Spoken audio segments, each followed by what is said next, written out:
Happy Monday Motivation with Erica and Bethany of Dale Carnegie Training of North Dakota and Northwest Minnesota. And Bethany and I had the opportunity to attend the Chamber's Intentional Collisions event a couple weeks ago.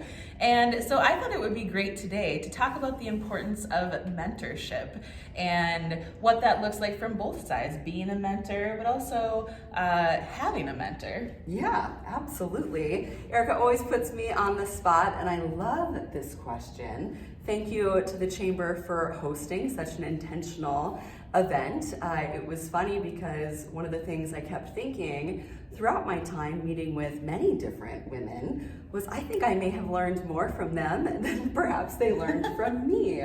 And that's one of the first tips about mentorship, is that it's really not a one-sided relationship. We learn from each other, and it's pretty remarkable when you're able to have vulnerable and open discussions. That'd be my second tip, is if you're gonna ask someone for their time, be thoughtful, come prepared with questions, and then demonstrate the level of vulnerability that you're looking for and authenticity in that relationship, either as the mentor or the mentee, and try to just think outside of the box. That's tip number 3 on what types of things you can ask and utilize that individual's time for, and maybe how you can partner and learn from each other along the way.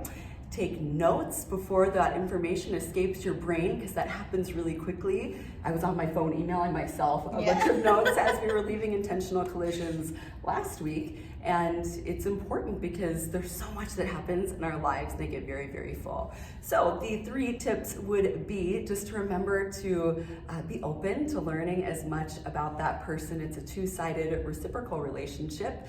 To set the stage for vulnerability and authenticity, to come prepared, think in advance about maybe some questions or where you'd like the conversation to go, and then just to have an open mind and not let fear get in the way. That would be my last thing. Don't let fear get in the way of asking someone out for coffee and just to connect. And I think people are usually more than happy to do it. Absolutely. And it's also very flattering to ask someone to do that, so know that you are paying them a compliment. What would you have to add?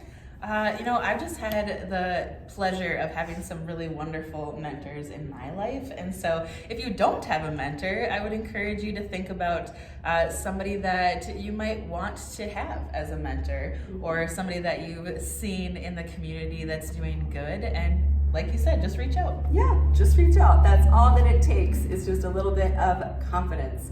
And even think about mentors in different industries. You know, there's so many incredible people in our community. We're really fortunate. Thank you again to the Chamber for hosting such a meaningful event, and Erica, as always, for hosting Motivation Monday. Absolutely. Have a great week. Have a great week.